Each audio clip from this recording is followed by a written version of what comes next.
Welcome once more to Behind the Screen. This is episode 11 of season 6, episode 41 overall, for those of you keeping track at home. My name is Ryan, or Comrade Bubbles, or whichever you prefer. The traditional call me anything but late for dinner holds true. I don't work for On Its Path. I'm simply a fan with the platform. Therefore, obviously, anything I say is my own opinion. I can't talk about official products. So I don't know anything about official products. And so I am disabled. I do experience muscle spasms. I do experience muscle twitches. Usually, if it occurs, it's off screen because it's usually my hands and forearms or legs. Sometimes it can be the muscles of my neck, my jaw, my tongue, or occasionally my eyes, which is really weird because they start focusing at different points. But it can be disquieting to watch, and it can result in stuttering or slurred speech. I apologize. There's nothing I can do about it, obviously, but it makes it less than ideal for this kind of format. I do also struggle with multiple trains of thought, so I will try to finish one before going on to the next. If that is the case, and someone raises a point during my soapboxing moment, which is, let's face it, the entirety of the stream, I will try to acknowledge that I've seen it, finish my point, and then go back. Fortunately, of course, this show has a small audience because it's not a traditional tabletop role-playing show, so there isn't that much interest in it. It means that we have a cozy chat room and that I can keep on track of the conversation and the points being raised. Obviously, YouTube, you can see exactly how slow the chat room is moving anyway, so it's not like I can make up points to talk about. But it was important for me that the community is recognised and shown. As ever, before starting the show, the best place to go for updates about On Its Path is the Monday meeting notes. There is the link for those of you who do not have it. There is no announcement as of yet about the next crowdfunding campaign. Obviously, the two big ones are two big projects coming up are Squeaks in the Deep, the next Pugmire book, and possibly the next crowdfunding project, as well as the Exalted Essence, which is like my understanding is it's like a simplified version of Exalted 3rd Edition, but that's also the next potential crowdfunding campaign. If you are curious about how Squeaks in the Deep is going, by the way, the playtest is currently available. There was a playtest on, I want to say, Thursday last week on this Twitch channel. It's currently available to watch if you're a subscriber. If not, as with all On Its Path Twitch shows, including this one, you have to wait a week before you can watch it on Twitch, and you have to wait at least a week before it goes up on YouTube. This show's a bit different. It's still a week on Twitch for non-subscribers. Exclusivity for subscribers hasn't changed, but you have to wait at least a week for this show to go up on my YouTube channel. I don't have a custom URL. You have to manually search for Comrade Bubbles. But sometimes it's more than a week. Sometimes it's 2 weeks because I forget. That's on me. I'm only human. I do a lot of other stuff. But that's if you want to see how the Squeaks in the Deep playtest is going. Totally check out the video on demand from last week if you're a subscriber. If not, please consider subscribing. If you have an Amazon Prime account and don't know about this, you can link your Amazon Prime account to your Twitch account. This allows you to... Sorry, I just noticed something weird. This allows you to get a Prime Gaming account, which gives you one free subscription per month that you can use on a single Twitch channel of your choice. It does not auto-renew. You do have to manually renew it, but it's not such a big deal. But for as far as On Its Path is concerned, it is exactly the same as if you'd used a normal subscription on the channel, a normal tier 1 subscription on the channel. Anyway, so yeah, that's if you want to catch up on Squeaks in the Deep, totally check that out. Or just as I say, wait until, if you can't do that, wait until the week's up, or subscribe. Those are your two options. There was also, what were those dates? If you have backed Cults of the Blood Gods or Trinity Continuum Aberrant, fulfillment has started for those. And the almost certain dates for the second Onyx Path virtual convention will be June the 11th to June the 13th, starting about halfway through the Friday the 11th and lasting until early on Sunday night, which is the 13th. After the con is supposed to be done, there is an after hours event planned for people to hang around and hang out. Obviously, that'll be more formally announced as things are finalized. As ever, there's sweet, sweet art. All of the jumpstarts that have been happening this month, as the Monday Meeting Notes does point out that April is Jumpstart month, I believe all the jumpstarts have been or are planned to be played apart from 3, which is pretty good going. All of them will eventually go up on the YouTube channel. The next one is Honey and Vinegar, the Demon the Descent jumpstart, sorry.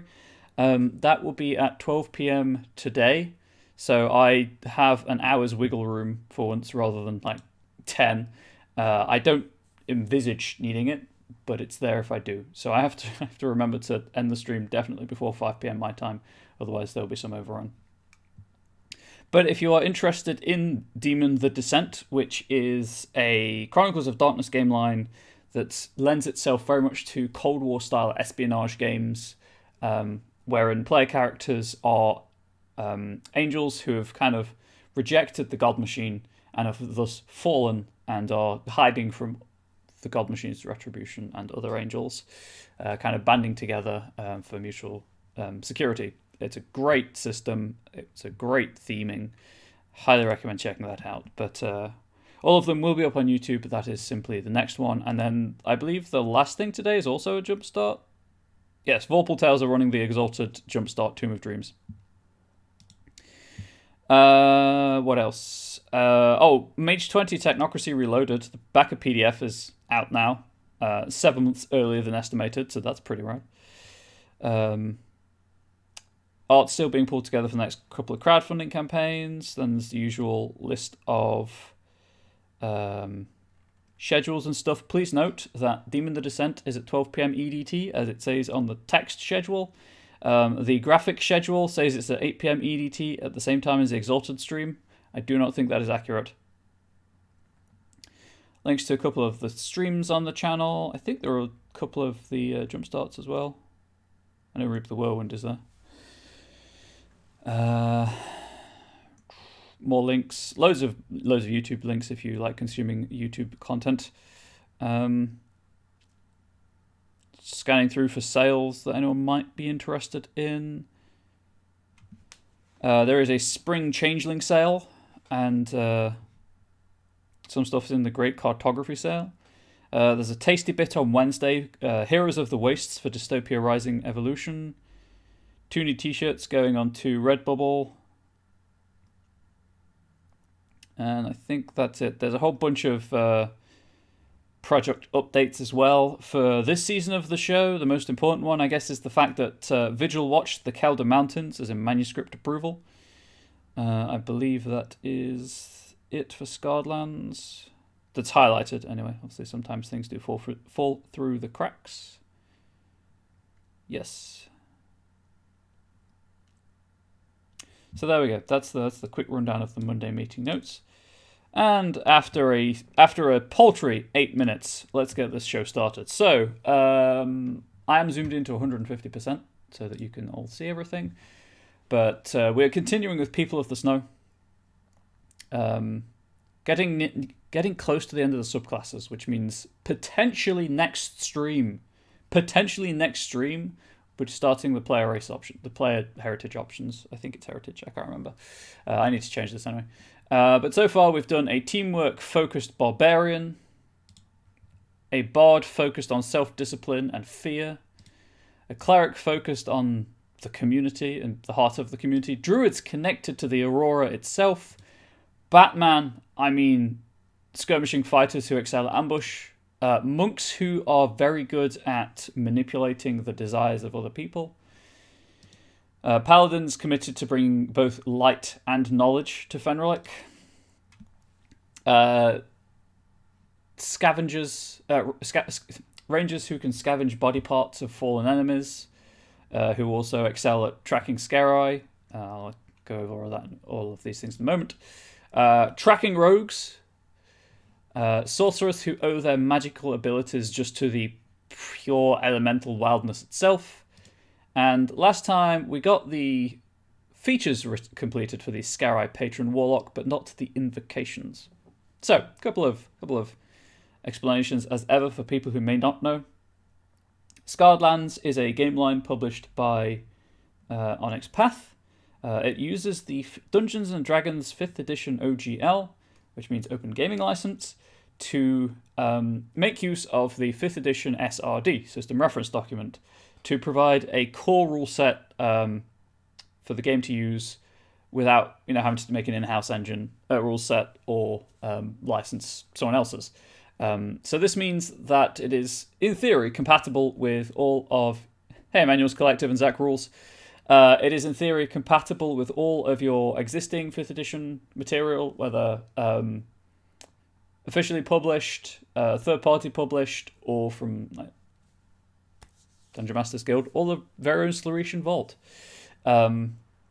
Scarai, particularly, as we're doing Scarai stuff, Fenrilic is a setting within Scarred Lands. Frostlands of Fenrilic is a separate supplement that gives you a broad overview of the Arctic northern continent of Fenrilic, also known as the Roof of the World, where not only do people have to cope with 6 months of darkness. Hey, Alan, welcome back. Glad you can make it. Not only do Fenrilicians, I guess, have to deal with 6 months of darkness, they also have to deal with the weather, and they have to deal with the Scarai. The Scarai are a subterranean race of slavers.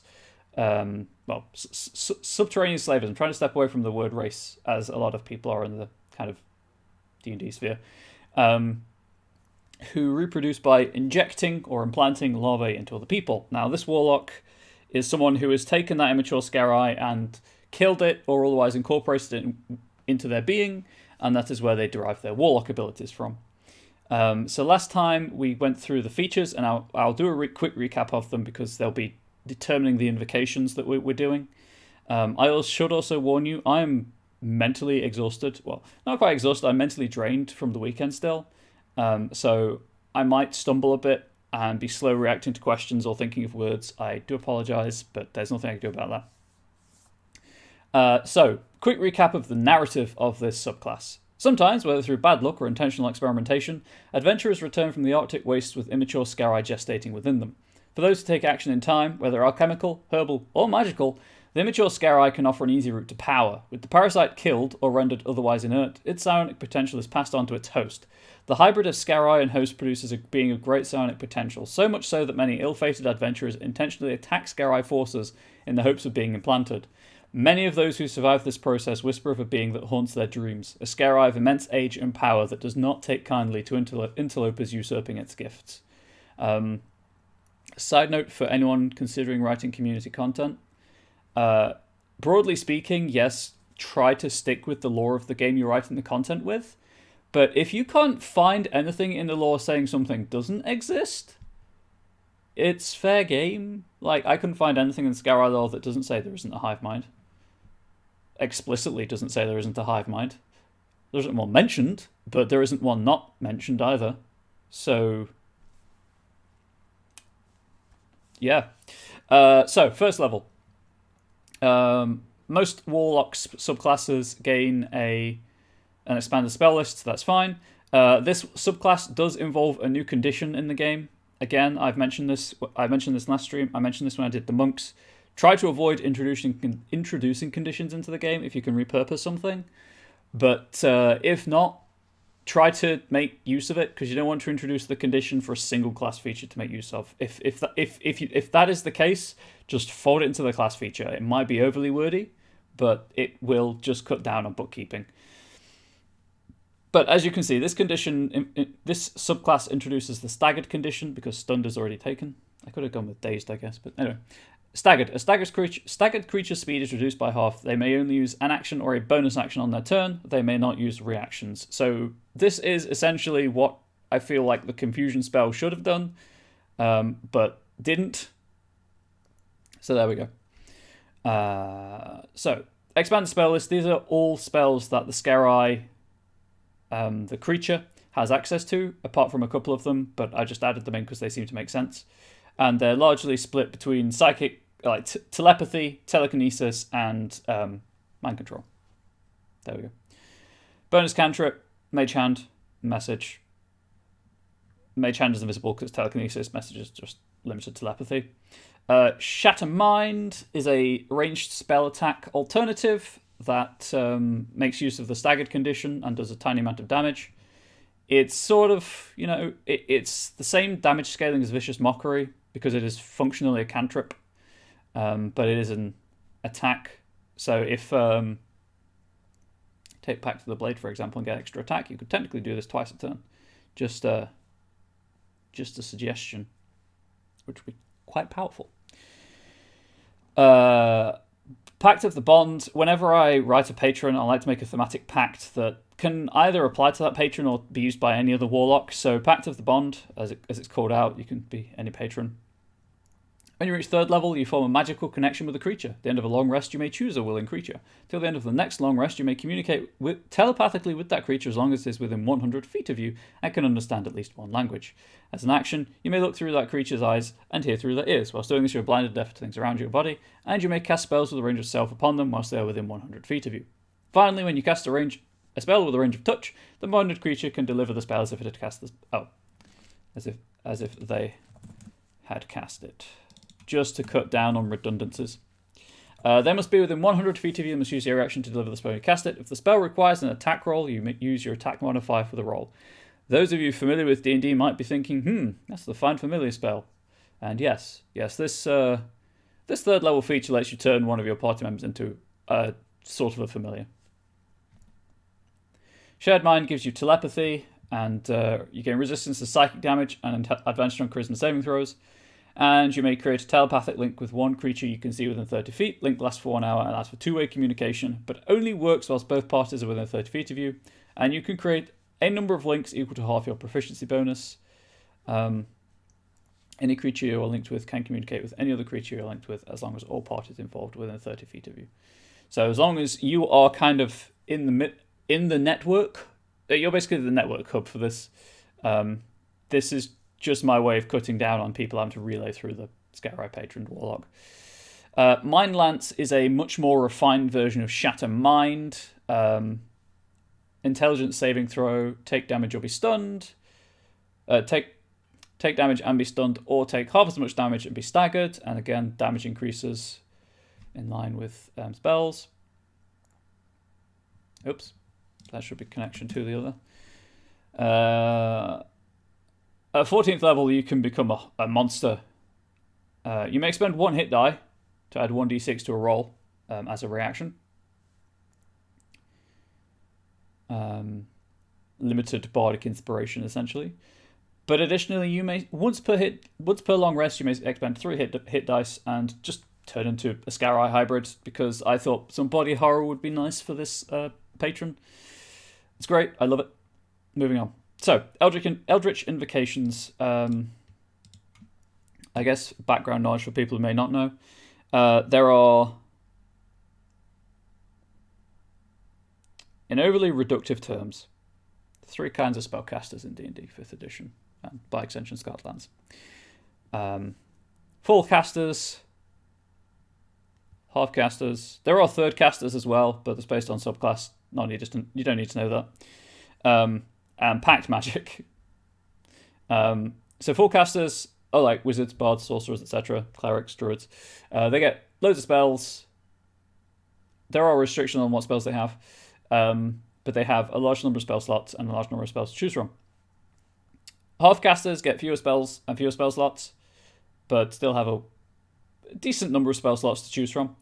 The Warlock is unique in that rather than the spellcasting class feature, it has the Pact Magic class feature, which gives them, again, in overly reductive terms, for the majority of the class levels, only 2 spell slots, but they're always at the highest level possible. So, 5th level, I think. Off the top of my head, I'm sure someone could correct me if I'm wrong. But unlike most other classes, because there are some subclasses that break this, but unlike most other classes, Warlocks get their spell slots back at the end of a short rest rather than a long rest. So they only have 2 spell slots, but they get to use them more often, let's say. Eldritch Invocations are a way that kind of breaks this. Some of them give you the ability to cast spells at will. Some of them give you essentially spell-like abilities, or the effects of spells, but without them being spells. Like there's one that allows you to read all writing, which is essentially one part of the Comprehend Languages spell. And they're usually not limited to Pact. Some of them are limited to Pact, some of them are limited to Patron, but some of them are just general. So I'm going to try for 6 invocations, and I'm going to try to do 1 for Pact, 1 for Patron, and then 4 just general invocations. Whether this is actually the case, we'll find out. And then after we've done these invocations, we'll move on to the Wizard. First of all, however, we're going to go with a good old standby, and we're going to upgrade Eldritch Blast. Now, kind of the workhorse of the Warlock class is the Eldritch Blast cantrip. It does 1d10 damage. At higher levels, you just fire more blast. It does force damage, which not many things in the game are actually resistant or immune to. There are certain spells that negate force damage, but that is it. So my first thought, please... Okay, I turned numlock off apparently. Where is E in this SRD? So I renamed it from Psychic Blast to Telekinetic Blast purely for one reason and one reason only, and I'll get there in a moment when I could find the right page. There we go. It is a verbal and somatic. Cool. So, Telekinetic Blast. Eldritch Blast no longer requires its verbal component. These also need to have headings so I can go through them quickly at a later date. Okay, so it's not changing the... I am not going to touch the damage type of Eldritch Blast. Psychic damage is usually reserved for mind-to-mind attacks, like telepathy, Vicious Mockery. I don't think Phantasmal Force is in the SRD, but I think Phantasmal Killer is. Anyway, it's mind-to-mind attacks or kind of effects that originate within the target's mind itself. Eldritch Blast is not that. Eldritch Blast is just a pure concussive energy. So I don't want to change the damage type of that because it works as is, and also there are more things resistant to, or immune to psychic damage in the game than force damage. So, for example, if I changed the damage type of Eldritch Blast to psychic damage, it would immediately be utterly useless against constructs, because constructs are immune to psychic damage. As amazing and so helpful, it is. However, Eldritch Blast does require... base Eldritch Blast does require a verbal component, and it does require a somatic component, which is like hand gestures. I'm not removing the somatic component because I like the idea that while the Eldritch Blast is now coming from the mind, you're still using... let's go a bit like sci-fi, technical, whatever. Biomechanical feedback. I think that's a thing in... when people hook up electrodes to skulls and whatnot to control prosthetics and stuff. I think biomechanical feedback also works in that context. But essentially, it's the idea that if you...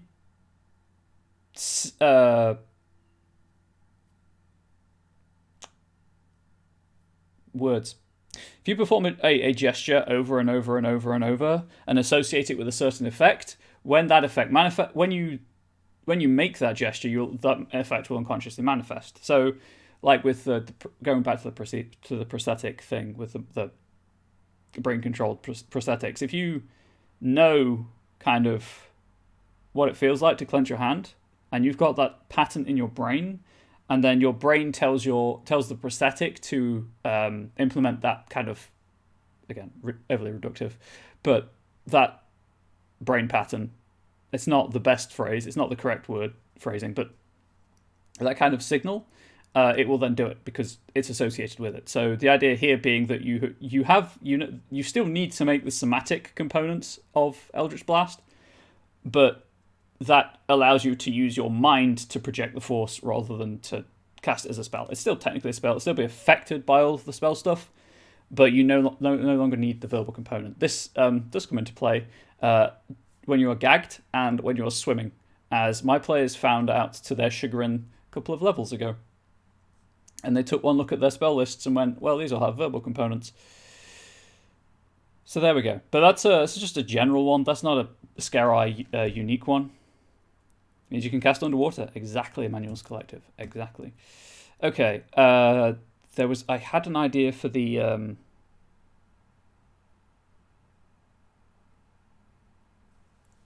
Right, what did I... Shared Mind. What was the wording of this?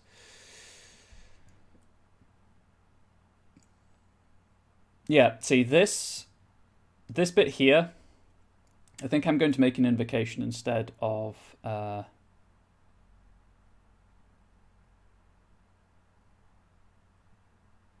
instead of having it as a class feature.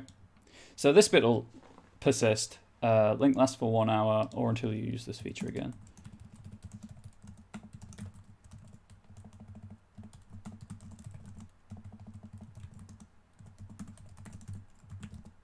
There we go. I think this is going to be an invocation. I'm going to buff it slightly, but I'm pretty sure this will be an invocation.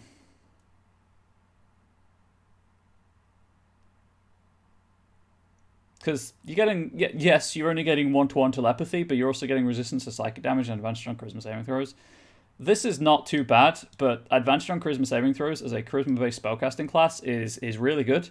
Charisma is usually for possession and other magical effects that override your personality.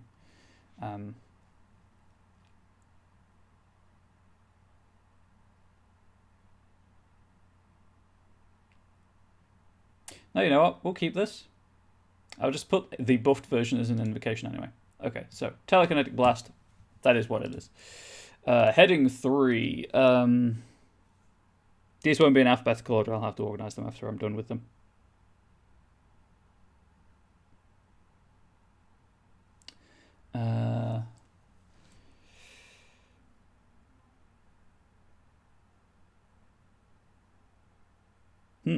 I can't think of an evocative title for this. You know what? I'll type it out and then I'll think of a title afterwards. So, at the end of a short or long rest, you may expend a hit die to create to allow a number of creatures you can see equal to your charisma modifier to communicate with each other telepathically, as long as each creature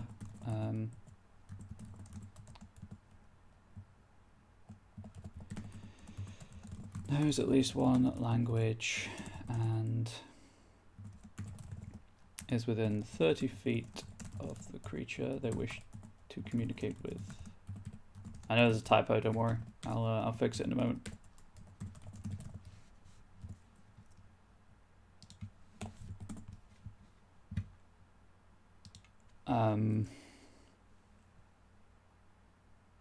I might replace charisma modifier with proficiency bonus.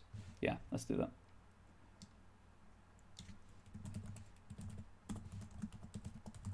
Oops. This hit die expenditure happens after you regain your hit dice at the end of a long rest.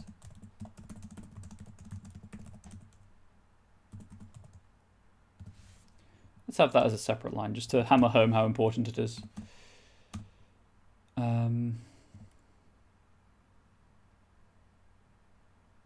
Short or long rest, you may expand the hit die to allow a number of creatures equal to your proficiency bonus to communicate with your telepathic, as long as each creature knows at least one language and is within 30 feet of the creature they wish to communicate with.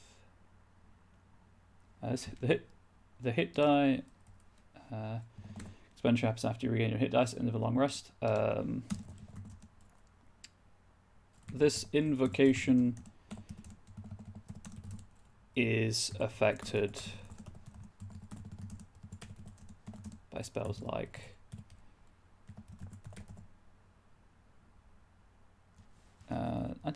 it's anti-magic field, right? Does anyone know? I think it's field. I should know.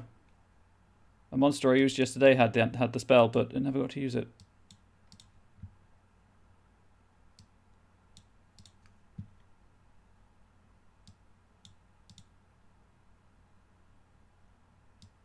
I should have just done Control F. That would have been far easier than doing it this way. Whoops-a-daisy. Yeah, anti-magic field.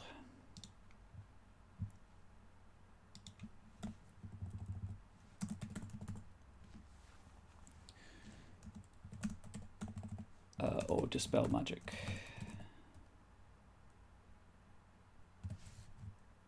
You know what? I'm just gonna provide relevant examples. Anti-magic field. Detect magic. What school of magic is telepathy?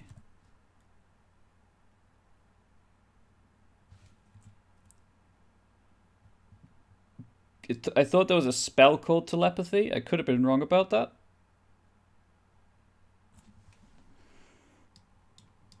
Unless there is, and it's just not in the SRD, which, you know. These things happen. Just gonna go to page 250 and hope. That's magic items.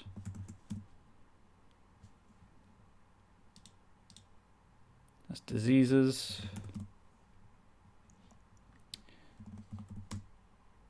Right.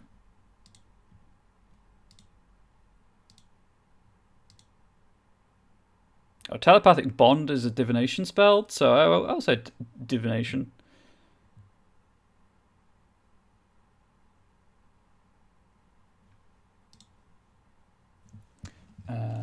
Detect magic.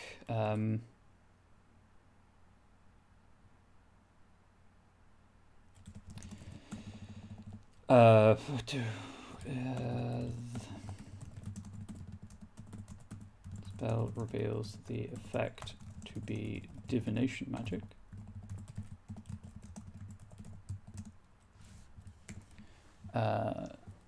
Dispel magic or identify,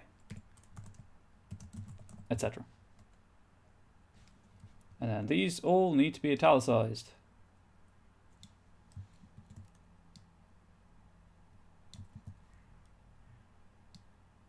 Nope. Something that Word does that Google Docs doesn't do, and is automatically highlight the whole word.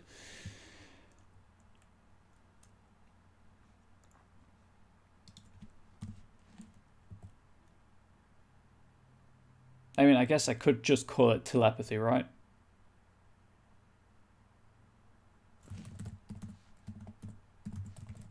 Let's call it telepathic network. There we go. Again, let's just put that as a general one, so any patron can, any warlock can access it regardless of their patron. I do want to flavor them towards the Scarai or Fenrilic in general,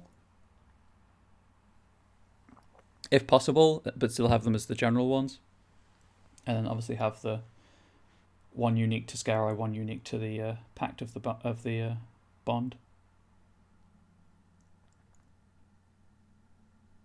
See if there are any other spells that come to mind that might be worth having an effect, or just you may use the spell. You know what? What spells are in the Frostlands of Fenrilic book? There are some pretty good ones.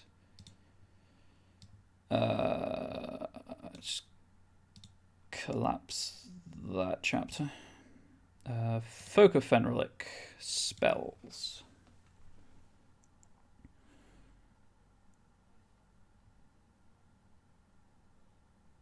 Do any of these make sense? I also need to go to the Warlock page to look at the invocations in... There we go. So 7th level for a 4th level spell.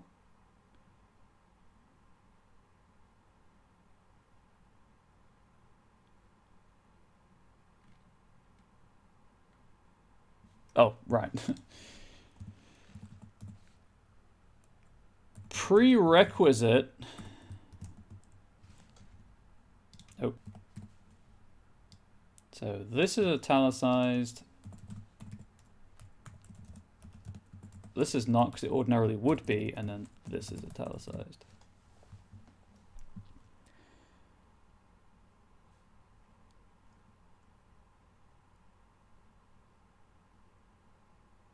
Right.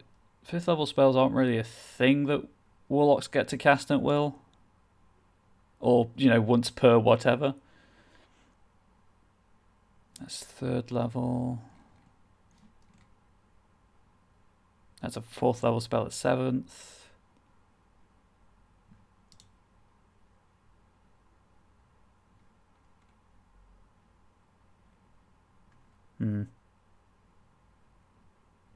Okay. Scarred Player Guide. Any spells in here that might be useful. Quick check of chat. We're all good. I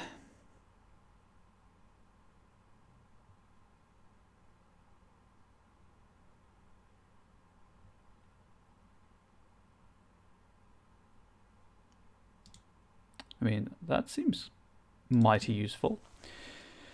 1 action, concentration up to an hour.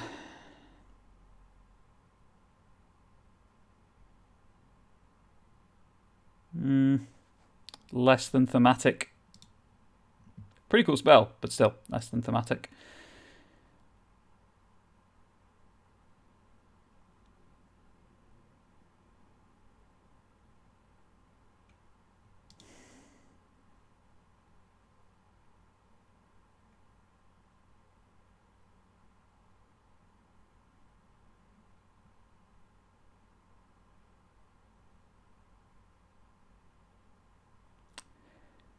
Ew.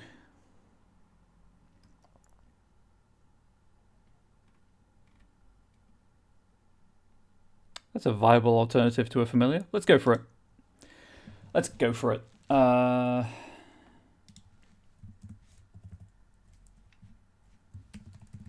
Puppet. Say 1st level spell, so that's fine.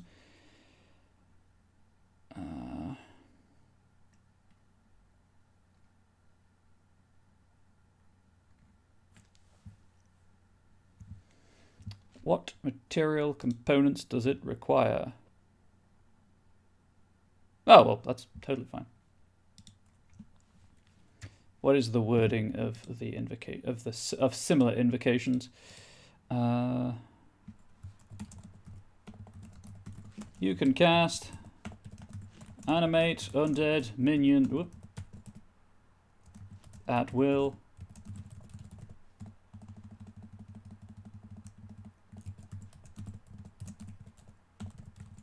Without expending a spell slot. Right. Am I happy with that? What can it do?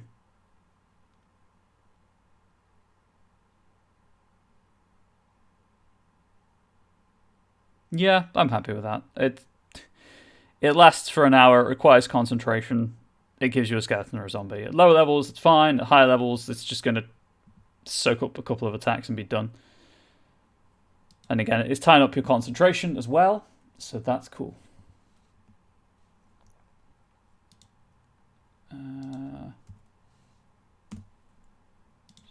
Put the proper space again. Okay, so that's that. Um,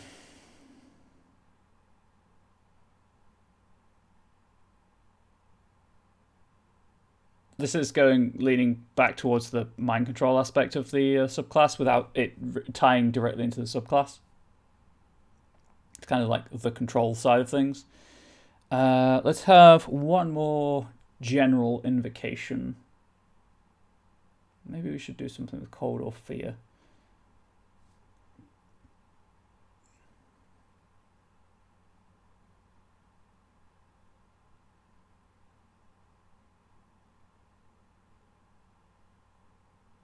Oh, hang on.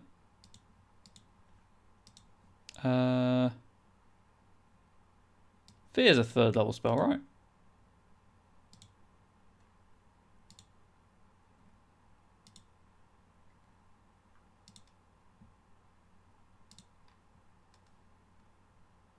It is a 3rd level spell. So I believe it was 7th level warlocks get access to the 3rd level spells in their invocations. Paladin, rogue, sorcerer, warlock. Here we go. Yeah, cool. Let's go with Visage of the Long Night.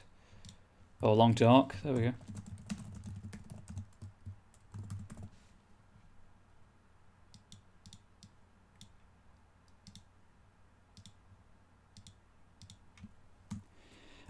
You can cast Fear once using a Warlock spell slot.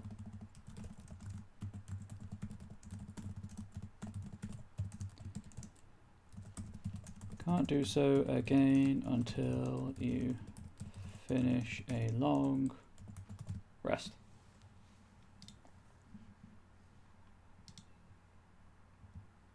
Whole monster or suggestion based? I'm trying to stay away from that because one, they might not be in the SRD, and suggestions already in the expanded spell list.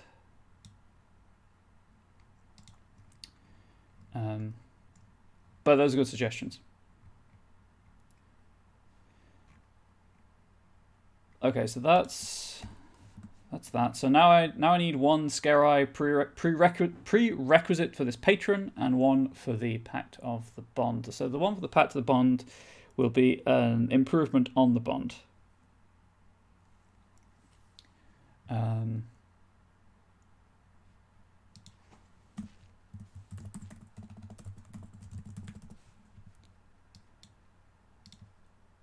Shared pain.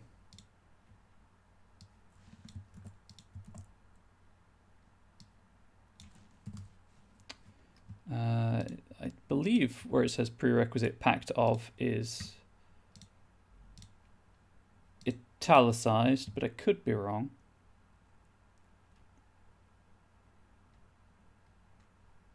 Yes, it is. But it is capitalized.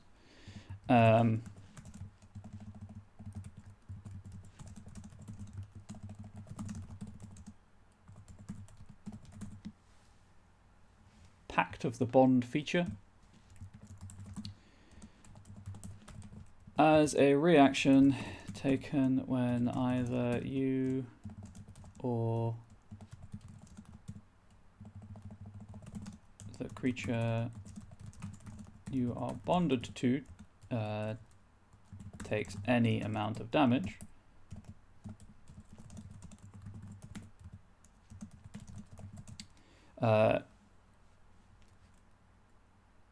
you may grant them resistance to that damage.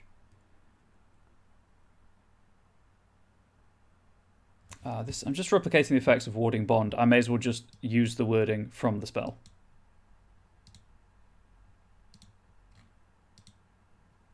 Oh, these are traps. Right, so that's spells. Apparently I am terrible at navigating this PDF. There we go.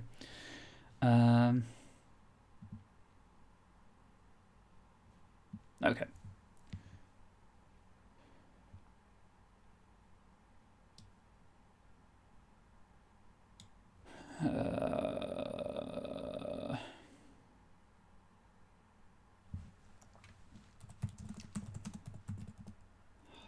I've worded this terribly.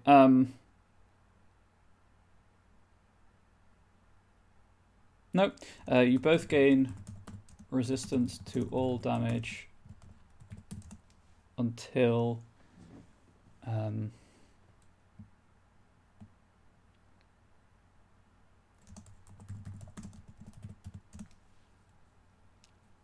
just trying to think how to word this.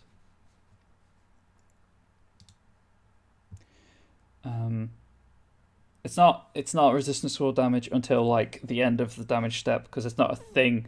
I'm just gonna say to that damage type.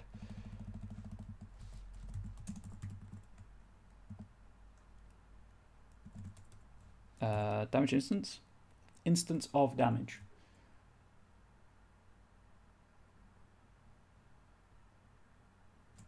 No. You both take half the damage each. As a reaction taken when either you or the creature you're bonded to takes any amount of damage, you both take half the damage each. There we go. Clean. I think.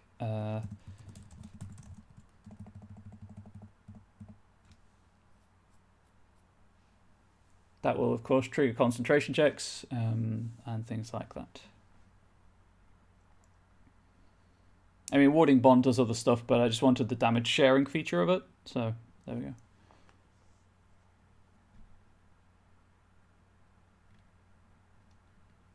And then one for the patron specifically. What could be improved? Probably something to do with the staggered condition.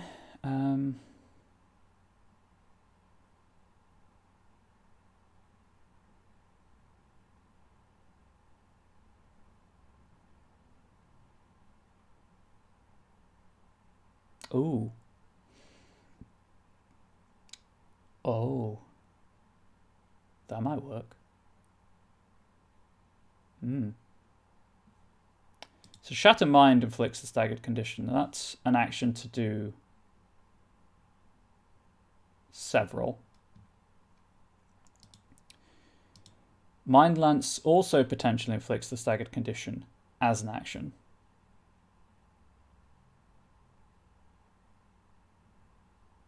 Yes, let's go with this. What would I call this?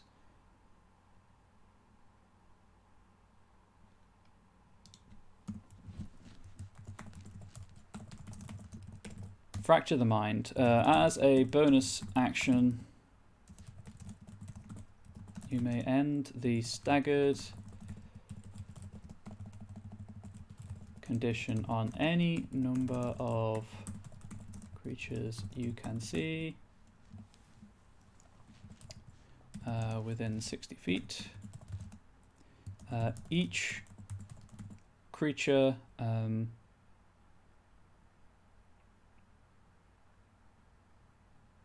right, how to word this? So ending the condition deals damage. So each creature whose condition you end, I guess.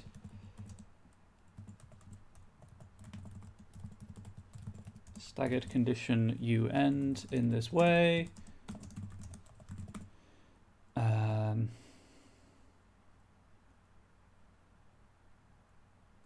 Takes 1d4 psychic damage.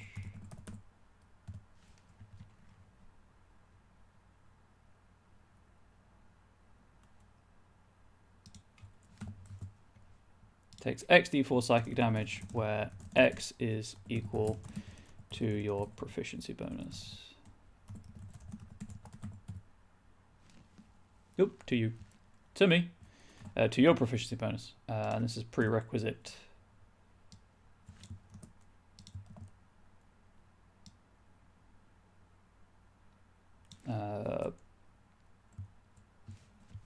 What's the wording? I assume it's just like X patron, right?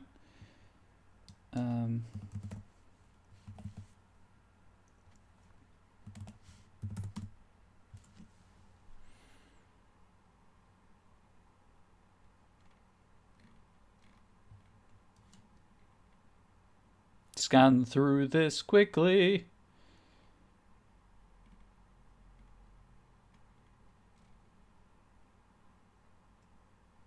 Wow, there's actually, in the SRD, there are no patron-restricted invocations. So maybe I don't do this because...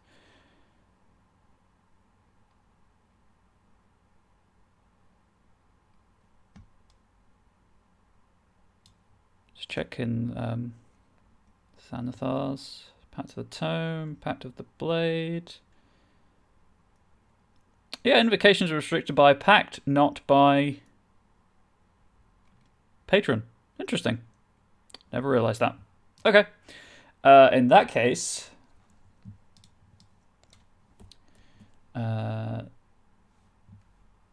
let's just do this as you may end conditions on creatures. So stunned springs to mind. What other conditions might be applicable? Nope. Nope. Nope.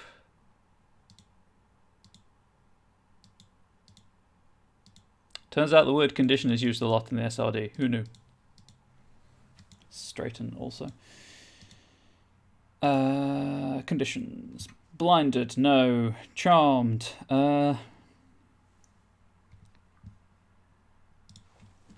Let's go with charmed. Frightened.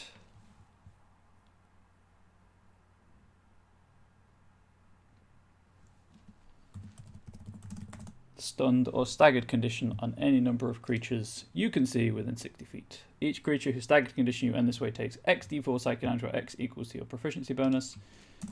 And you gain temporary hit points equal to the number of conditions ended.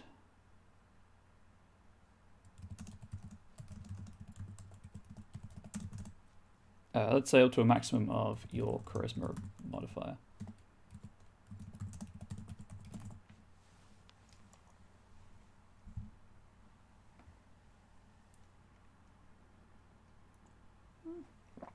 No, you know what? Nah.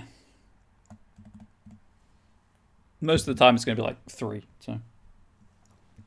This bonus action made in the charmed, frightened, stunned, or staggered condition on any number of creatures you can see with... I guess I could put focused as well. We'll put focused in here. See the way of the hungering soul. Frightened, staggered, stunned or staggered oh, that's the wrong way.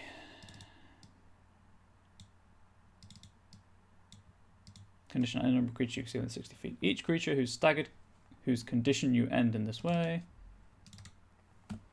takes X d4 psychic damage, but X is equal to your proficiency bonus. You get temporary hit points equal to the number of conditions ended. So this does work on allies. I want to point that out. There is nothing in this game text that says you cannot do this on allies to remove a condition from them. They simply take the psychic damage.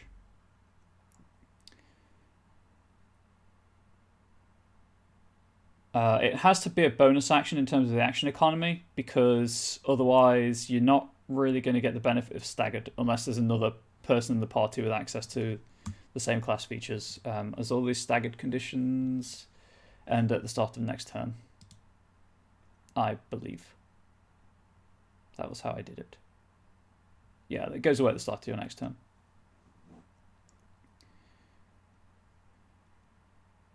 So there we go. So Fracture the Mind ties in with the psychic side of things. Puppet ties in with the manipulation and control side of things. Shed Pain just allows you to gain more benefit from the Pact of the Bond feature. Telekinetic Blast just means the Eldritch Blast is a psychic attack rather than a spell, although it's still technically counted as a spell. Telepathic Network is simply an improvement on Shared Mind, but is available to all Warlocks. And Visage of the Long Dark just allows you to cast Fear once using a Warlock spell slot. That needs a level associated with it, because it's a 3rd level spell. I think it's 7th level. I want to say 7th level. Let's see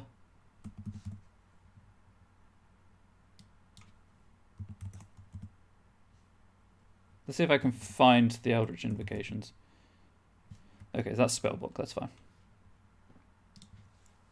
Polymorph is a 4th level spell. 5th level for third level spells.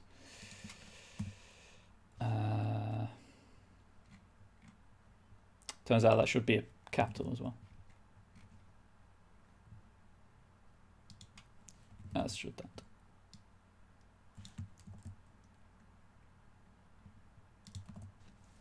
that. Prerequisite 5th level Warlock.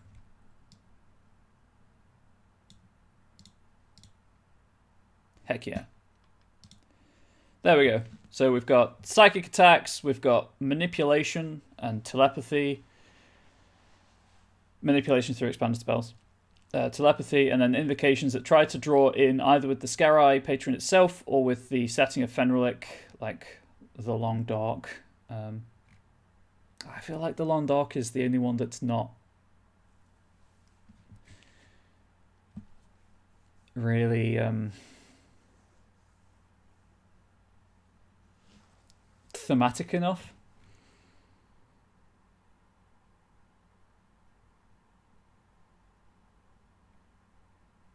In hindsight, it ties in with the setting, but it doesn't tie in with the class. With the subclass, sorry.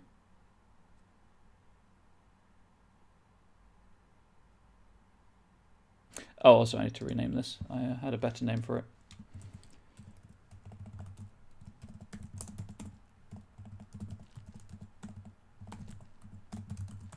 There we go. Anyway. I have no better ideas for this right now, so I might just move on and mull it over, and if I change it, I will let people know, I guess, next time I stream.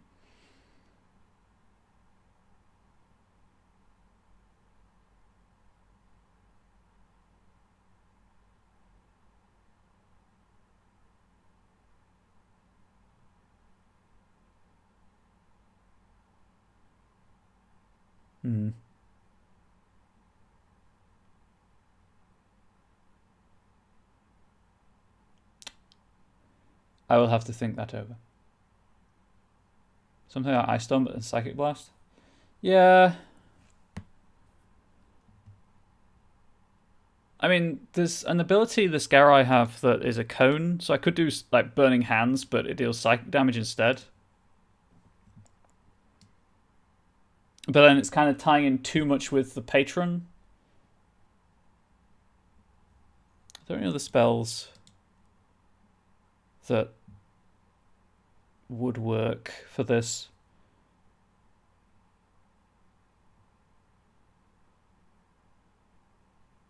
Because it's more of a utility thing with the invocations.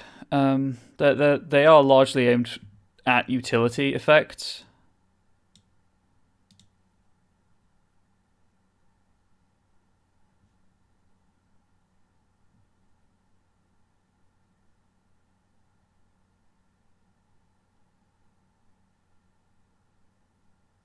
Oh, well, there we go.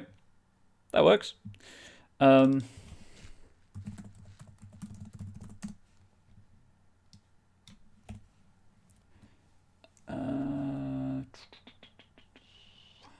only a first level spell. Also requires concentration.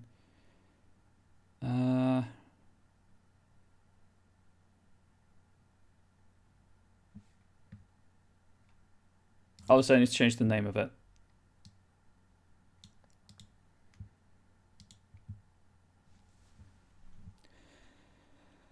Is there any existing example of first level spells that aren't that you don't cast at will without expending spell slots?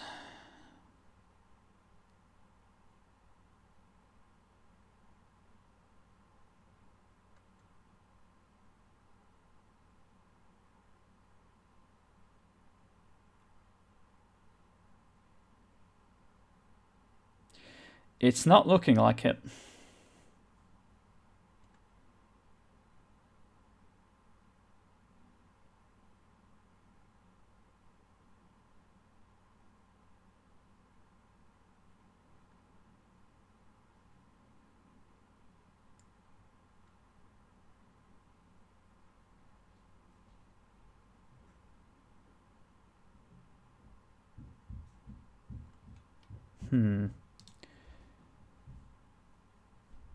About an area control creating an aura that causes psychic pain when entered.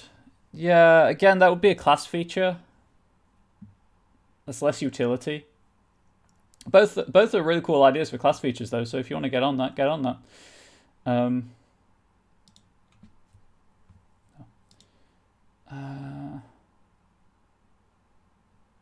What are the downsides of the spell? Takes 5 hit points. Concentration up to 10 minutes. Oh, those who don't know, because you don't have the Scarred Lands Player's Guide, Spectral Hand allows you to... you lose 5 hit points. You get them back when the spell ends. And it lasts up to 10 minutes. It is a concentration effect, but essentially, on top of Mage Hand, it also lets you cast spells through it. As if it were your own hand. But it is a target. It is simply immune to magic damage from non-magical sources.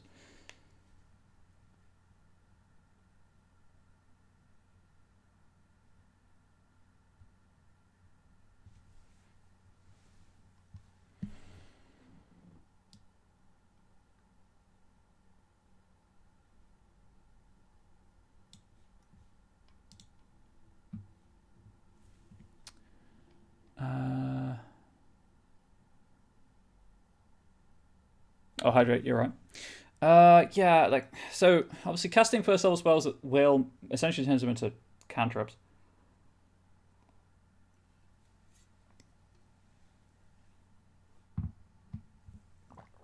Oh, I don't mind. I'm going with the established pattern of spells, unless there is just a different utility spell. But Spectral Hand is looking probable.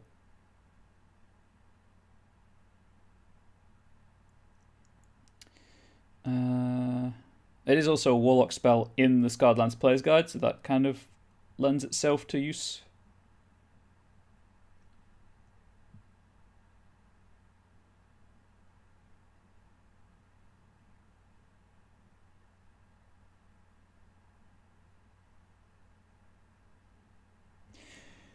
Yeah, let's go with that. So the wording is at will without expending a spell slot. Yeah. Nope. Click in the right window. At will.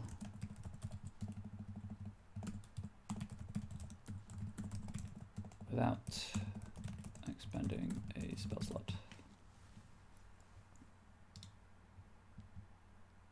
The one you know because you have a Blade Ward. That's fair.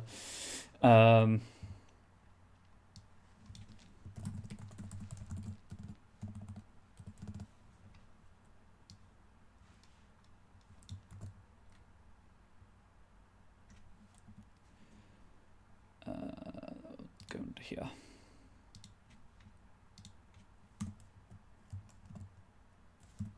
There we go. I'm happier with that than I am with the other idea I had. Okay, so we're not going to finish this today. I was only like 40-ish, 35, 40 minutes before after the outro. In a place like Fenrilic, anyone who can guarantee clear skies during the summer is in high demand, and no small number of wizards travel to the roof of the world to perfect the lost art of weatherworking. These wizards frequently lack the focus needed to control magic with finesse, but are capable of summoning howling winds or banishing all the clouds from the sky. Few who live on Fenrilic antagonize the weather workers, not because they fear their punishment, but because they know they might need their help or services next season. Again, all of these are placeholder titles for class features. Ignore them. These are just from my my Patreon.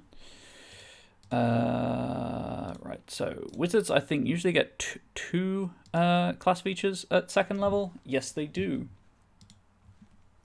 Yes, they do.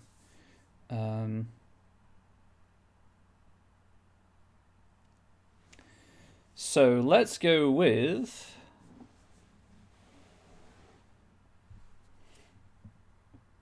I should also point out the SRD wizard and the wizards in the player's handbook are all one of them is one of the features is like spells from this school of magic are halved when you're trying to transcribe them into your spellbook. I'm not going to do that, but I'm going to step away from that.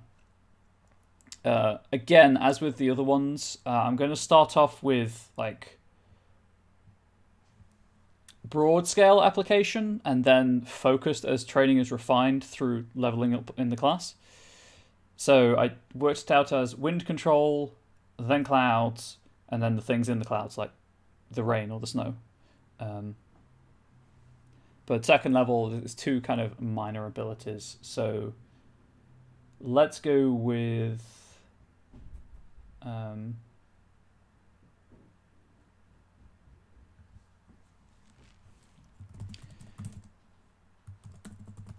natural feedback and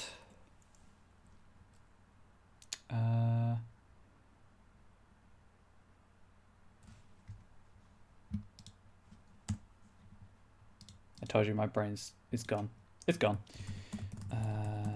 Natural feedback. So that's weather-based effect when casting spells.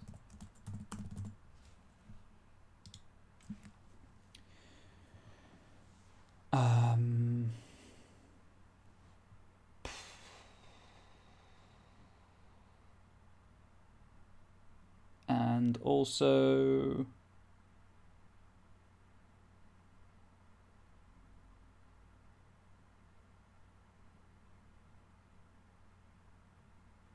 oh, right, yeah.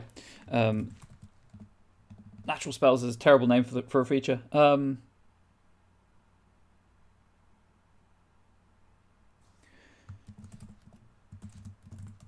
Primal magic. Oops.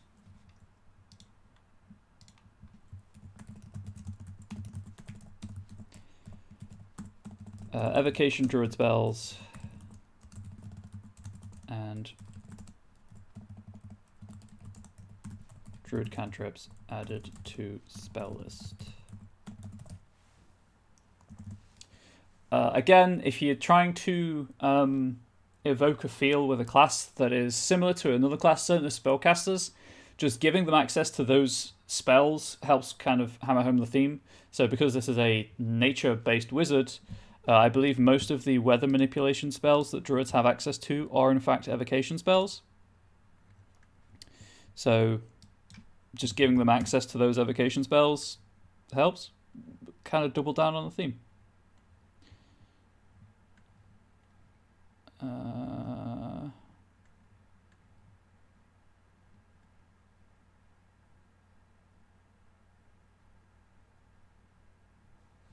Here's where I'm completely wrong, and that is not the case. But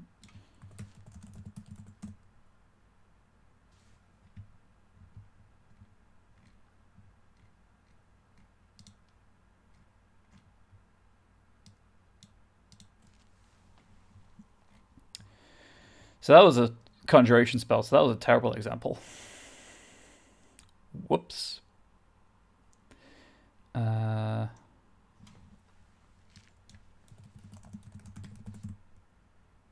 That's an evocation spell.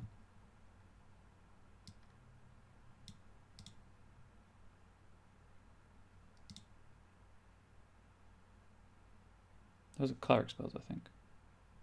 Nope, sorcerer spells. I was on the wrong page on the SRD, don't mind me.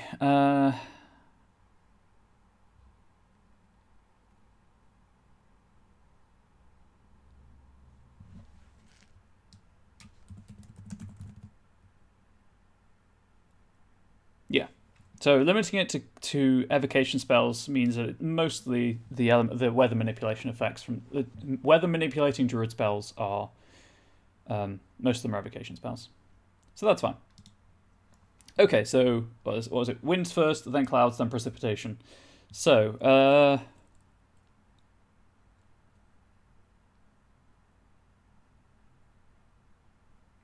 evocative title relating to wind. Zephyr control. No, it's terrible. Because I don't want it to be like summon or calm or manipulate.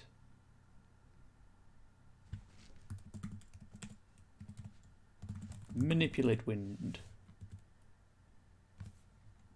And then the clouds.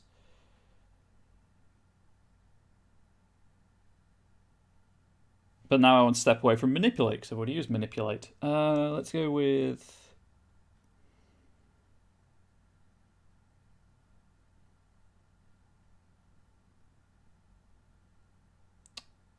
alter is not the right word. Change.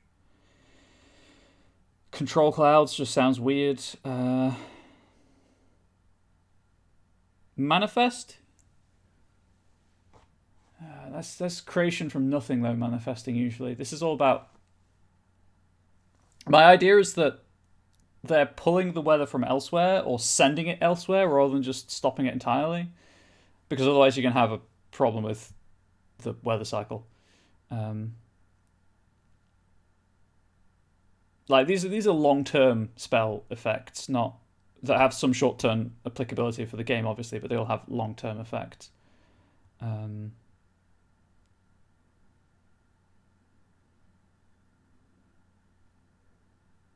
Cloud control. Transmutate? Yeah. That's changing one thing to another thing. Sorry, I know I'm getting really pedantic, but I have to be precise with these class feature names.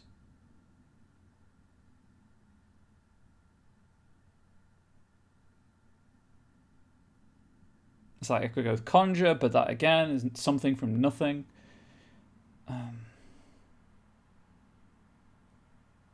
Oh, hey, Nightbot's decided to show up.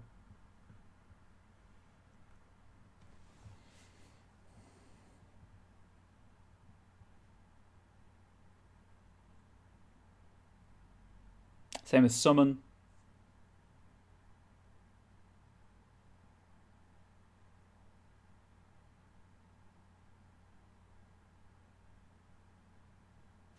I think this will be called downpour. But again, like it's the opposite as well. If there's a blizzard, you can send it away.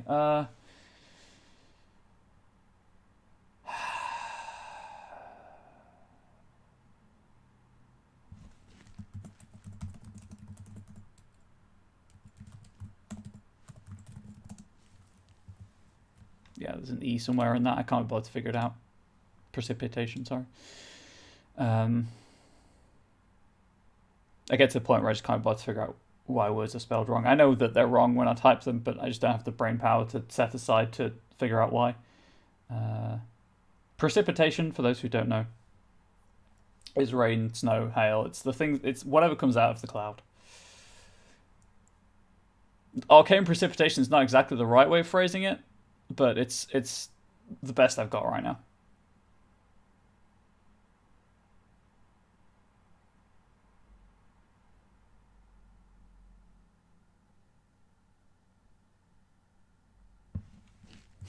I don't know. That's wrong. That's still wrong. I think this is a British English versus American English thing. Hang on. I know curiosity is spelled without the U. Is vaporous spelled without the U?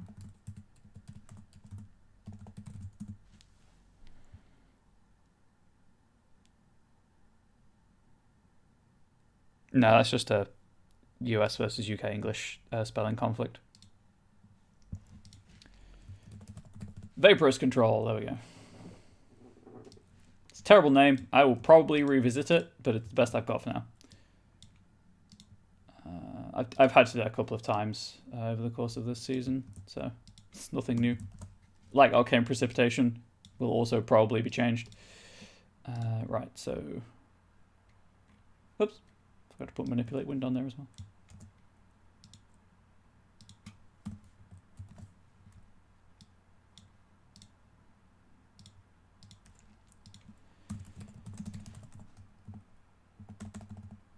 Wind control, cloud control, and then precipitation control.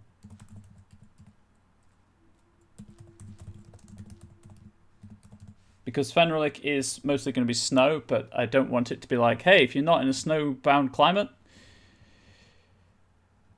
something along the lines of redistribution.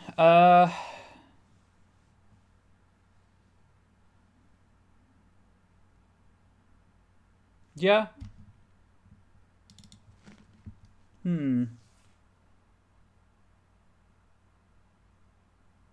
Exchange.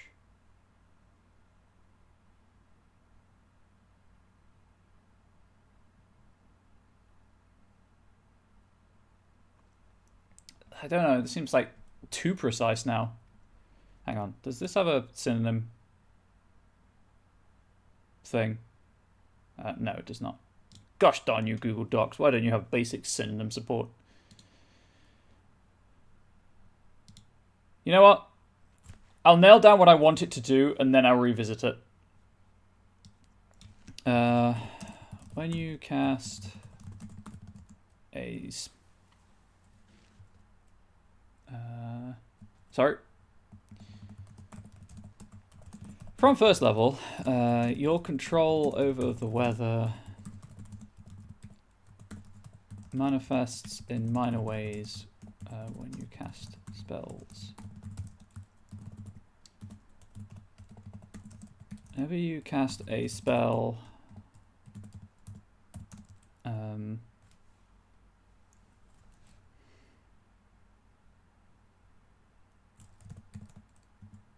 choose from one of the following effects.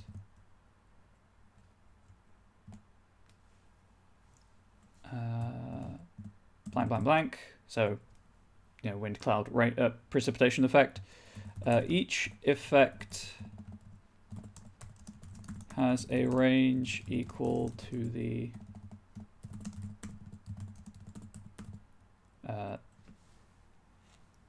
spell's level.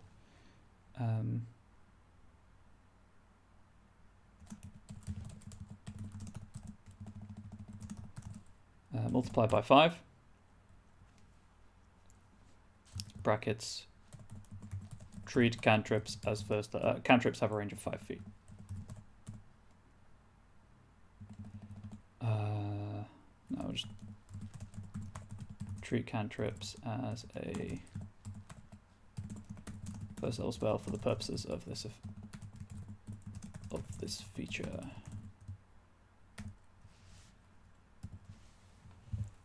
For the purposes of determining range. Sorry. Whew. That would have been almost. That could have been bad. You could have totally interpreted that as cantrips require a spell slot.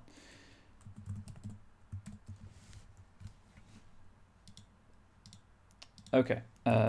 Each creature within range must succeed at a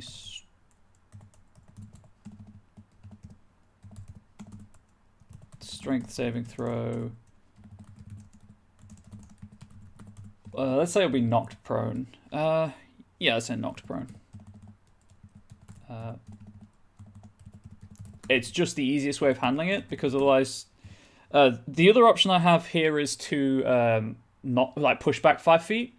But when you've got multiple creatures, certainly at higher levels, when you're doing like 30, 35, 40 plus, well, like 20 plus... 20 feet plus range on this effect, going like this one goes this way, this one goes this way, this one goes this way, it's not going to really happen. Or be knocked prone. So that's fine. Each creature within range is not behind total cover. So this is just like a gust of wind blowing outwards. And knocking you over, not really pushing you any great distance. Obviously, these need to be bullet pointed as well. I'm going to do that when I have finished the effects. Okay, so gust of wind, knocked prone. Clouds, traditionally obscure.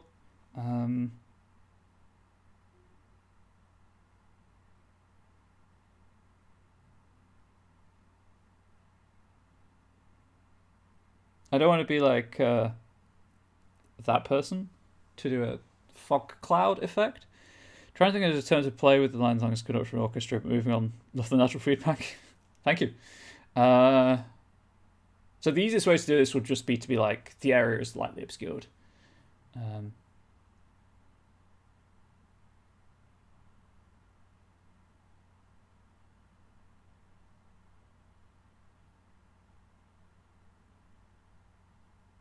That is the simplest way to handle it. You just create a lightly obscured area until the start of your next turn.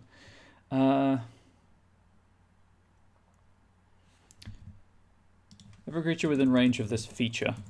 There we go. That could have been real bad. Like what? In range of what? The spell?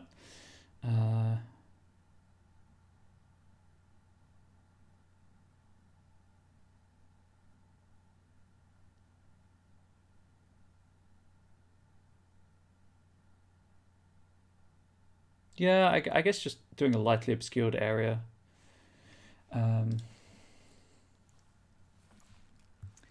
How to phrase this? Until the start of your next turn, the area within range of this feature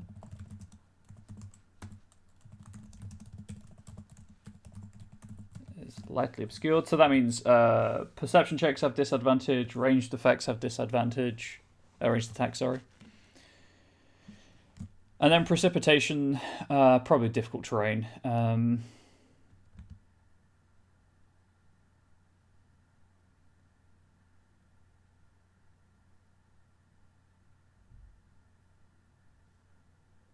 Right, okay. Do you ever get the urge to make some spells secretly OP according to the rules as written?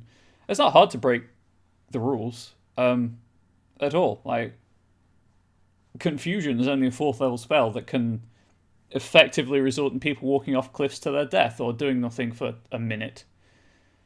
It's actually harder not to make things broken, but then there's no real, like, the classes aren't balanced, but there's no need to make the classes balanced. It's thematic, and as long as everyone feels like they're about the same, it's fine.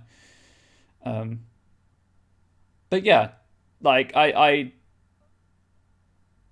make a conscious decision not to include loopholes. I try to avoid loopholes in these things when I'm writing them, but it's not difficult to not close them.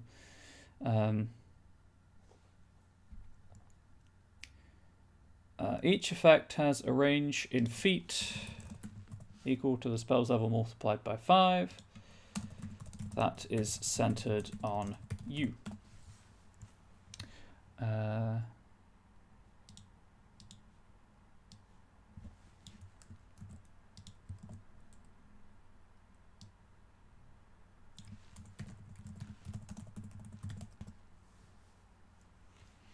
It's difficult terrain.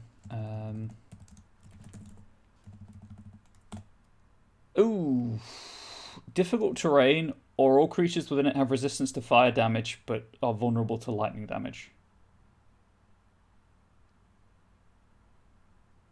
I'm gonna go with that one. That one sounds cooler.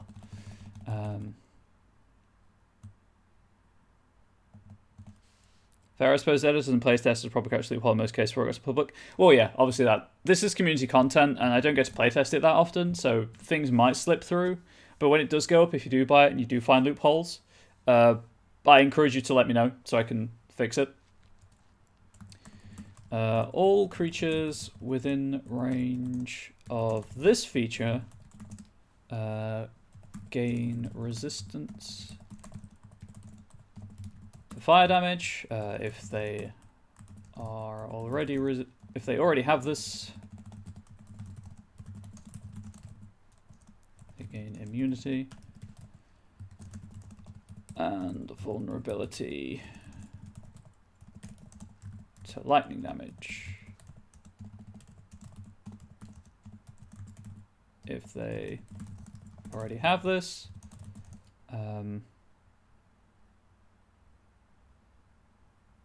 The easiest thing is just auto hit, but then if you auto hit, you can't crit.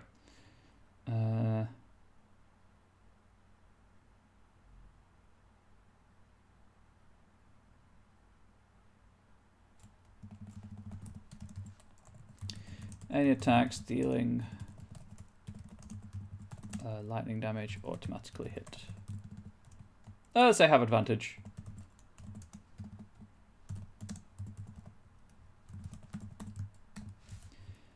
I'll also specify any weapon or spell attacks.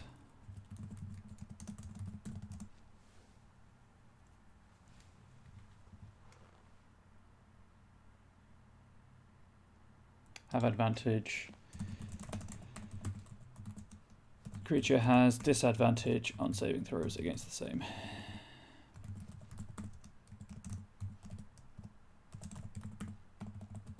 Saving throws against weapons, against spells and effects.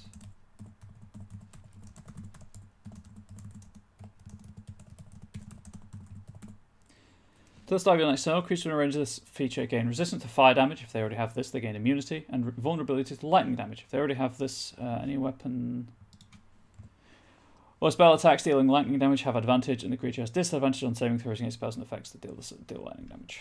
I could just say deal the same. Just to cut down on the duplication of words. Right, so that's that.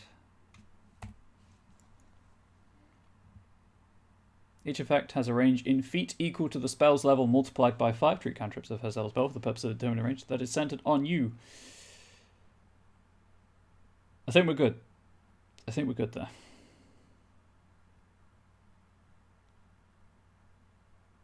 Again, I want to hammer home the point that these wizards have great potential power, but it's utterly unfocused. But you do get to choose the effect. Should I specify? Should this apply to all spells or just certain types of magic?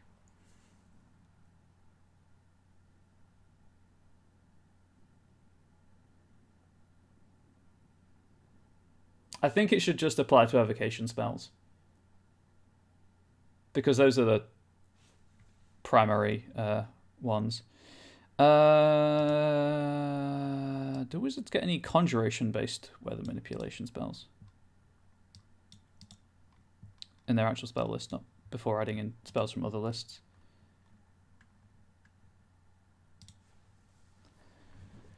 These are the wizard spells, right? Nope, those are sorcerer spells. Never mind. These are wizard spells. Fog clouds, conjuration. Gust of wind is evocation.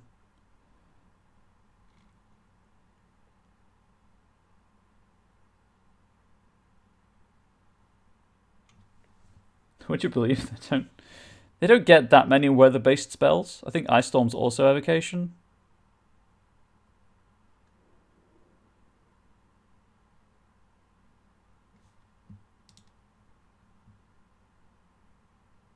Or, rather than specifying a school of magic, whenever you cast a spell requiring an attack roll or a saving throw, so it's only when they do offensive spells. Although I like the idea of utility spells causing these effects as well.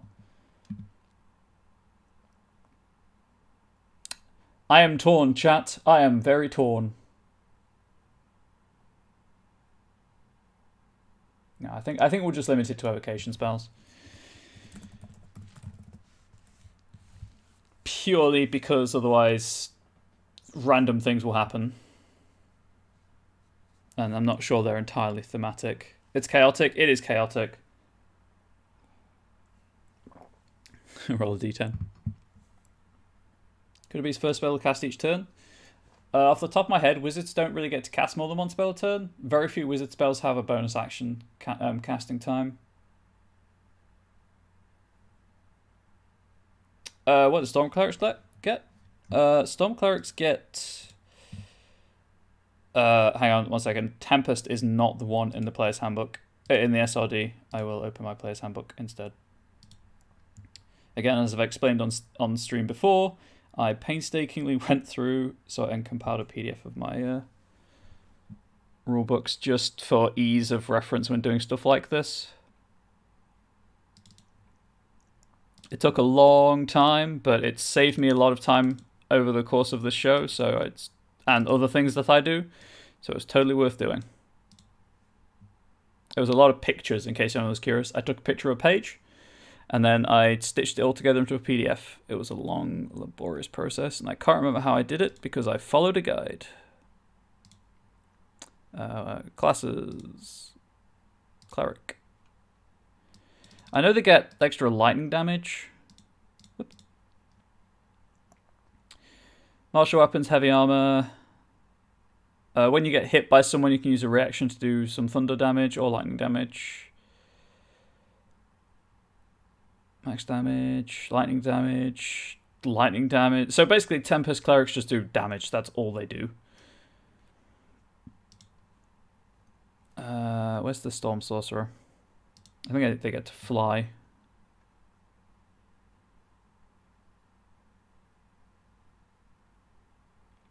Yeah. That's just when you cast a spell of first level or higher.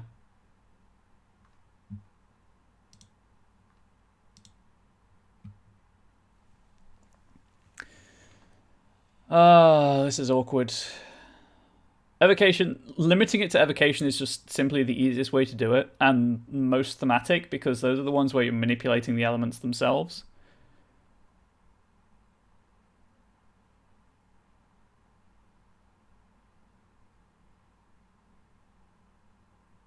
The phone thing kicking you off? I'm sorry.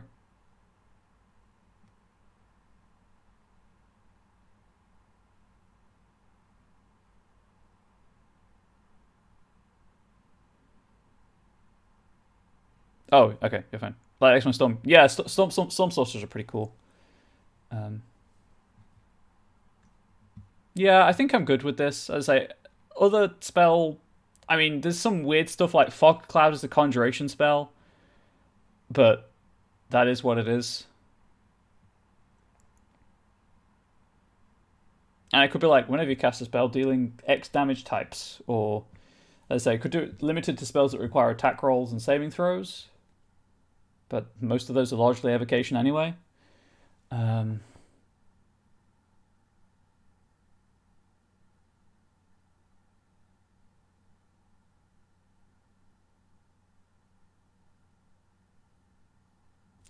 I think this is fine. I think this is fine for a first draft anyway.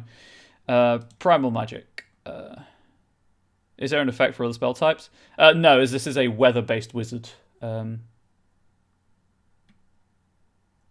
Each of these effects ties in with one of the later class features.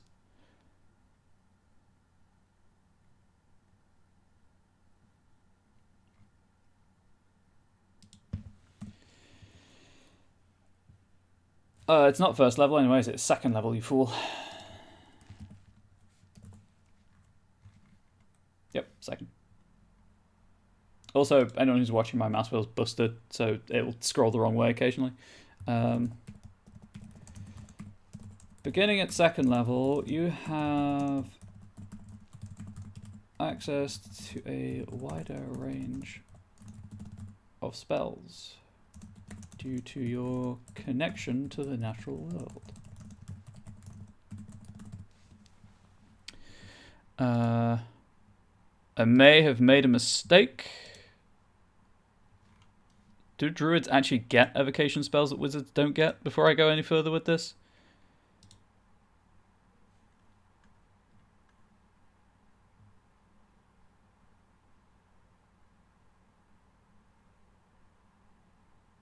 You know, I'm not sure that they do.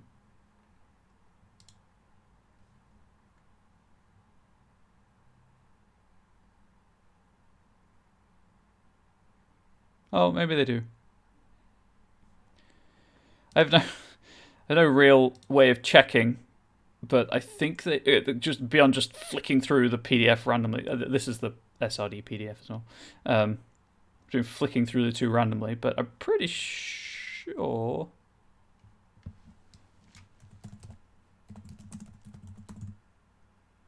That's an evocation spell. That's evocation. Yeah, they do. They do. It's fine. Connection. Oh, you're all right. I do appreciate that. Thank you.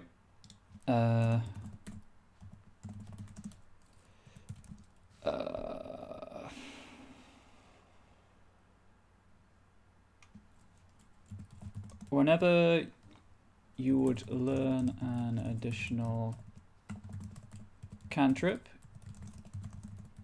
you may choose cantrips from the... Don't have any water damage spells in 5e, if I remember. Yeah.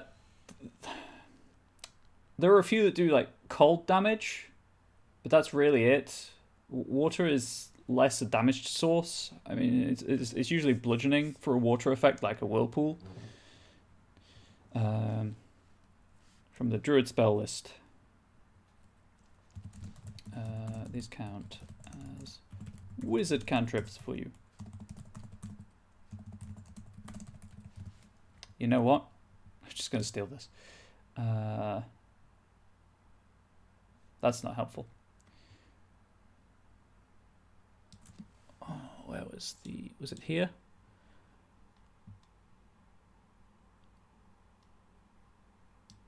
Just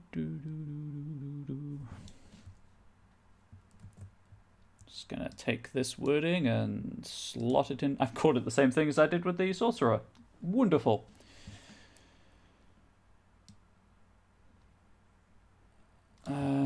When your spellcasting feature lets you learn or replace a wizard cantrip,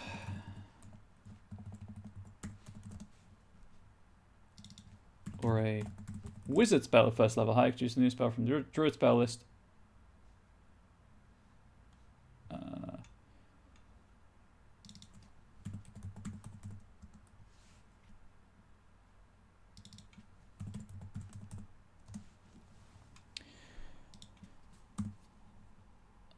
Right, I need to reword this because wizards don't replace spells as far as I'm aware.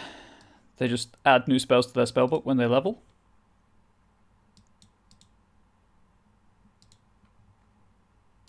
But it's been a while since I played a wizard, so I'm just going to check the wording of the wizard spellcasting class feature. Spellcasting, right. So, cantrip. That's fine. Yes. First level, we have a spell containing 6 first level spells. Preparing casting spells. You prepare them from your spellbook. You cast them as normal. Ritual casting. How's this going to tie in with...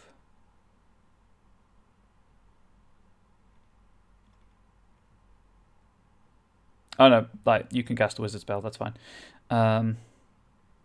Yeah, you can't replace spells unless there's something else saying you can. So I think I'll leave that wording there because there might be this might be being used in conjunction with another third-party document that allows you to replace wizard spells. So I'll leave that word there.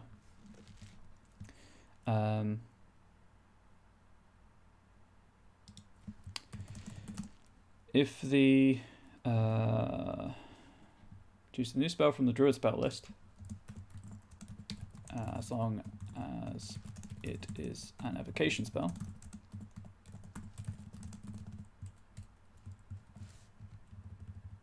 Nope. Or the wizard spell list. You must.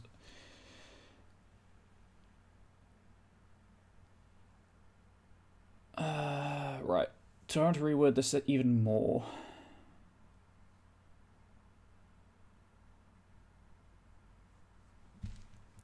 Just out of curiosity.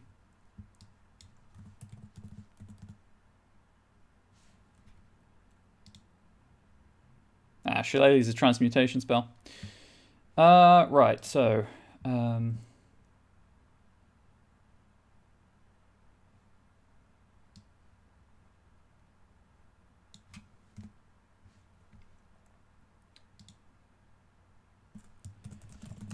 if the druid spell is a cantrip, it can be from any school.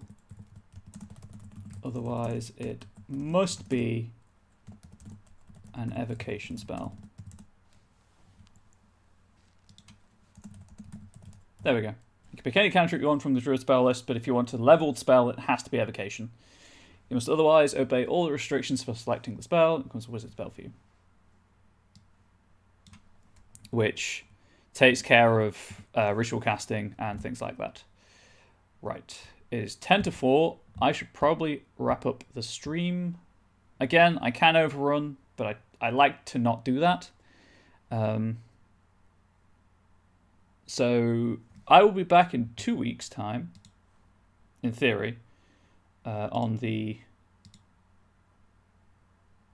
11th of May. to finish up the wizard.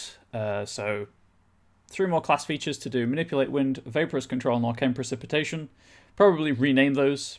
Probably also rename Primal Magic to maybe just expand the spell list. I might have a think of a couple of other spells to do, because then we can just do the spells, do those 3 things, do the spells on stream, and that should take up the whole stream. And then obviously I've got 2-player ancestry options to do, and then that's the document finished, I guess. So, whilst I've got you all here before we start leaving in droves, as ever, if you want to know about Onyx Path products and the status of Onyx Path, the Monday meeting notes are the way forwards. It's a regular weekly. For those of you who do not know, thanks for the stream. It was really cool. No worries, Pramster. Please, if you are not, if anyone watching has enjoyed this, please do follow the channel if you aren't already.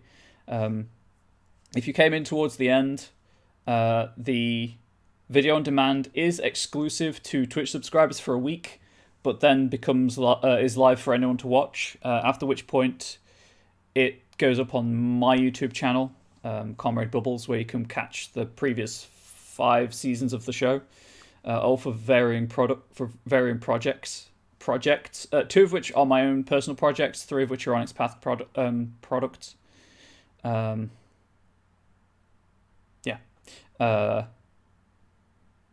don't have a fancy URL, so if you do want to watch past episodes of the show, you will have to manually go to YouTube and search for Comrade Bubbles in the YouTube search bar. And then it's in a playlist form, just behind the screen, and then it will tell you what game line the season's for. I'm glad it was interesting. I aim to provide an interesting experience to show you how you can write community content. Not how you have to, but how you can write community content. For people who may not know how to go about doing it. And obviously, as you can see, just ask questions. I'll answer them as best I can, or point you towards someone who knows better than I do. So this will go up on my YouTube channel in about a week's time. It'll be live on Twitch for non-subscribers in a week's time. And then, as I said at the start of the stream, if you have an Amazon Prime account, you can get you can link it to your Twitch account for a Prime gaming subscription once a month that you can put to a channel of your choice. And I'm sure Onyx Path would not mind it if you put it there. If you do have any lingering... I'll go back onto the Monday meeting notes in a minute, but while I'm thinking about it, if you have any lingering questions, I do stream on Twitch as Comrade Bubbles. It's mostly video game stuff, but I'm always happy to talk role-playing. And I do also talk about stuff on Twitter, role-playing stuff on Twitter occasionally. I promise my Twitter feed is not just me promoting my Twitch streams. I'm trying to get better at that. I just struggle with social media. Always happy to talk role-playing stuff there. I do have a Patreon that is...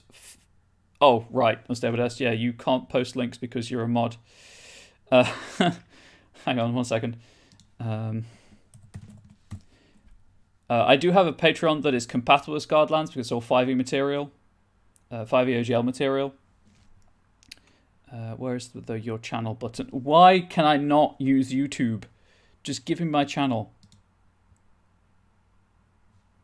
Hang on. I clicked on the wrong thing. Don't mind me. I haven't been doing this for like 2 years now. Your channel, there we go. There we go. Unfortunately, non-mods can't post links, but I have the mod powers. I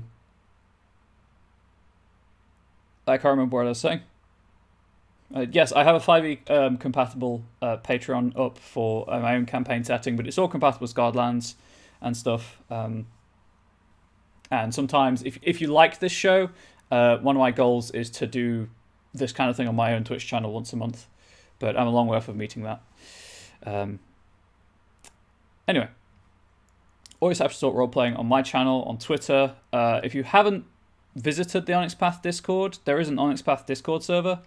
Does this work? There is a link to it where you can talk to other Onyx Path people. Each game line has its own channel. Yeah, I'm Comrade Bubbles pretty much everywhere, apart from Patreon, where I'm the Moonlit Bard for reasons. Capital C, capital B, no space.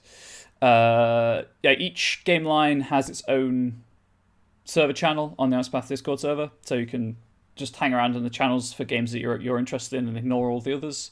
And also, it's a good way to reach out to other fans and also interact with the Honest Path crew, because the freelancers are all on there, as far as I know, all the ones that have Discord accounts anyway, as well as the more, not permanent staff, because there are like 4 of those, but the more senior members of staff interact fairly regularly on there as well.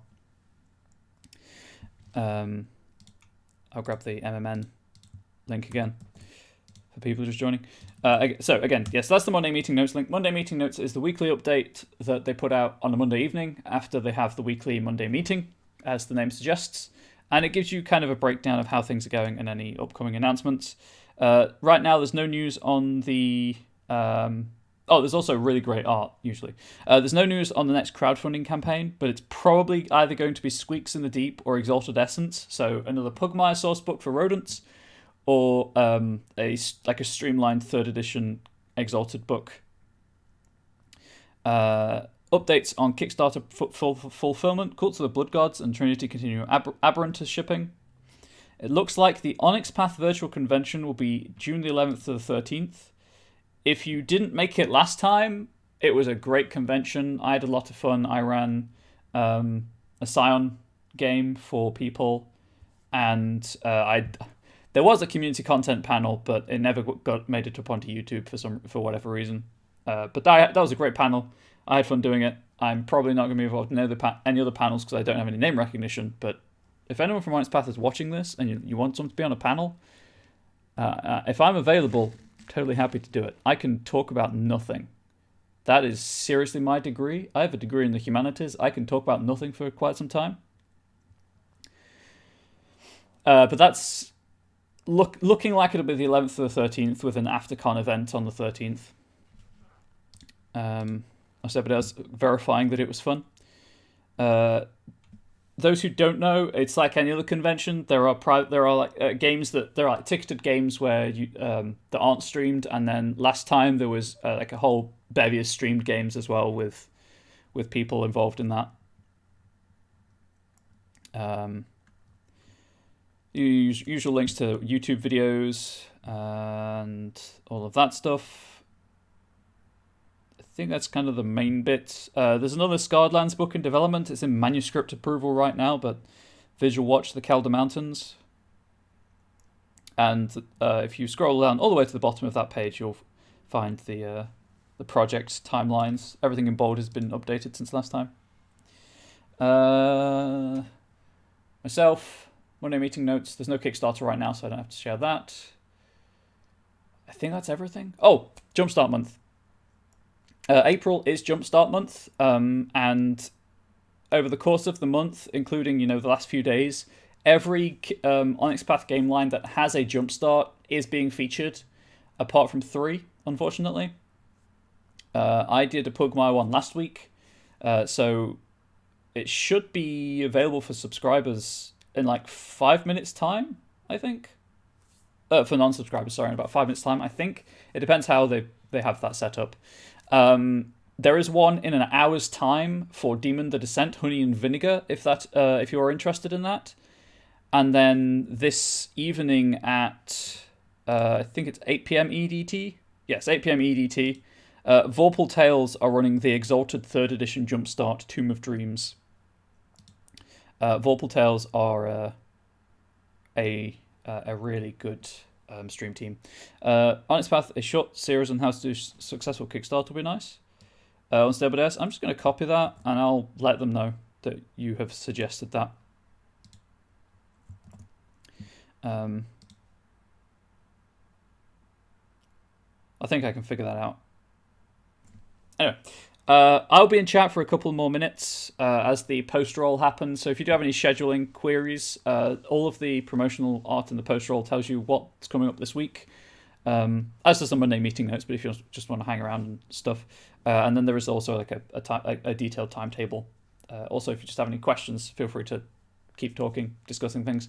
But that's it for me this week. I'll be back in 2 weeks This is a bi-weekly or fortnightly show, just because of time commitments on my end. There's a game mentorship program, just did a video on that, but I can't share links here. That's fair. I will see what OP say. I'll let them know. Those resources are out there, I think, but disparate, and they don't always cover everything you want. Anyway, yes. I'll be back in 2 weeks' time to finish the Weather Working Wizard and the spells. So if you are on the Next Path Discord server and you have any ideas for Fenrilic themed spells, feel free to drop them in the Fenrilic channel. I will maybe not do anything with them because then I can't pass it off my own idea, but you might inspire something. Also, if you just want to make your own Fenrilic material, it's totally available to you. You can use Fenrilic on the Sluritian Vault. I don't work for Onyx Path. This is community content that will obey all community content guidelines. So I'm always happy to offer feedback on your ideas. If you do want to put anything up, again, just the Discord server people will be happy to help out. It's a nice little community, and the Scarredlands channels aren't as busy as they ought to be.